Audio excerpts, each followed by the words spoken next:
தமிழ் சினிமாவில் ஹீரோவாக ஜெயிக்கணும்னா அதுக்கு 2 ரூட்டு தான் இருக்குது. ஒன்று தற்பெருமை பேசுறது, இன்னொன்று தன்னடக்கமாக இருக்கிறது.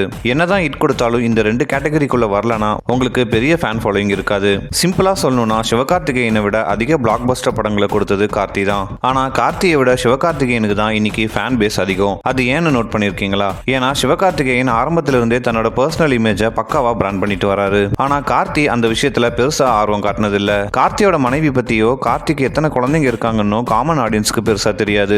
ஆனா சிவகார்த்திகேயனோட மனைவி ஆர்த்தியை பத்தியும் அவரோட 3 குழந்தைங்க பத்தியும் எல்லாருக்குமே தெரியும். இதுதான் பர்சனல் பிராண்டிங். இதுல சிவகார்த்திகேயனை கிங்னே சொல்லலாம். தெரிஞ்சோ தெரியாமலோ தமிழ் சினிமாவோட ஆரம்பத்திலிருந்தே டாப் ஹீரோக்கள் இந்த 2 கேட்டகரிக்குள்ள தான் வராங்க. கமல், அஜித், சிம்பு போன்ற நடிகர்கள் எந்த இடத்துலயும் தங்களோட வீக்னஸை பத்தி பேசவே மாட்டாங்க. ரொம்பவே கான்பிடென்டா தான் பேசுவாங்க.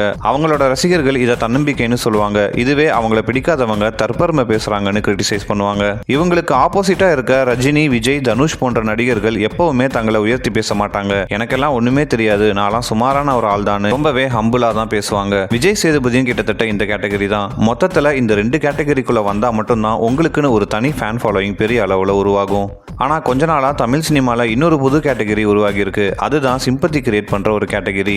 இந்த ட்ரெண்டை ஆரம்பிச்சு வச்ச பெருமை சிவகார்த்திகேயனே போய் சேரும். ஆரம்பத்துல இருந்தே தங்கிட்ட இருக்கிறத பத்தி பேசாம இல்லாததை பத்தி அதிகமா ஹைலைட் பண்ணி சிம்பத்தி கிரியேட் பண்றத இவர் ஒரு வழக்கமாவே வச்சிருக்காரு. இது மூலமா மறைமுகமா மக்கள் மனசுல ஒரு வித சிம்பத்தியை கிரியேட் பண்ணி ஃபேமிலி ஆடியன்ஸை பெருசா கவர் பண்ணாரு. அதையே தன்னோட வளர்ச்சிக்கான அடித்தளமா மாத்திக்கிட்டாரு. கடைசியா ரிலீஸ் ஆன அமரன் படம் வரைக்கும் இந்த ஸ்ட்ராட்டஜி இவருக்கு பெருசா ஒர்க் அவுட் ஆகி இருக்கும். அமரன் படத்துல அவரோட கேரக்டரை சிம்பத்தி கிரியேட் பண்ற ஒரு கேரக்டரா தான் இருக்கும். இதை நல்லா தெரிஞ்சுக்கிட்ட பிரதீப் ரங்கநாதனும் சமீப காலமா எல்லா பேட்டிகளையும் சிம்பத்தி கிரியேட் பண்ற மாதிரி தான் பேசிட்டு இருக்காரு. பிரதீப் ரங்கநாதனோட கான்டெம்பரரி ஆக்டரான மணிகண்டன் அவரோட பேட்டிகள்ல பேசுறத பாத்தீங்கன்னா முழுக்க சினிமாவை பத்தியும் சினிமாவை தான் எந்த அளவுக்கு நேசிக்கிறேங்கிறத பத்தியும் தான் இருக்கும். ஆனா பிரதீப் ரங்கநாதன் அதுக்கு ஆப்போசிட்டா என்ன எல்லாருமே கேலி பண்றாங்க, ஏன் நான்லாம் ஜெயிக்க கூடாதான்னு சிம்பத்தி கிரியேட் பண்ற மாதிரி தான் பேசிட்டு இருக்காரு. இத்தனைக்கும் பிரதீப் ரங்கநாதனை விட மணிகண்டன் தான் வாழ்க்கையில நிறையவே பிரச்சனைகளை ஃபேஸ் பண்ணிட்டு வந்திருக்காரு. பிரதீப் ரங்கநாதனுக்கு முதல் படமே பிளாக் பஸ்டர். அதுவும் 25 வயசுல ஒரு நல்ல பொசிஷனுக்கு அவர் வந்துட்டாரு. ஆனா மணிகண்டன் சின்ன திரை, ஷார்ட் பிலிம்ஸ், டப்பிங் ஆர்டிஸ்ட்னு பல போராட்டங்களை பார்த்துட்டு தான் இன்னைக்கு இந்த இடத்துக்கு வந்திருக்காரு.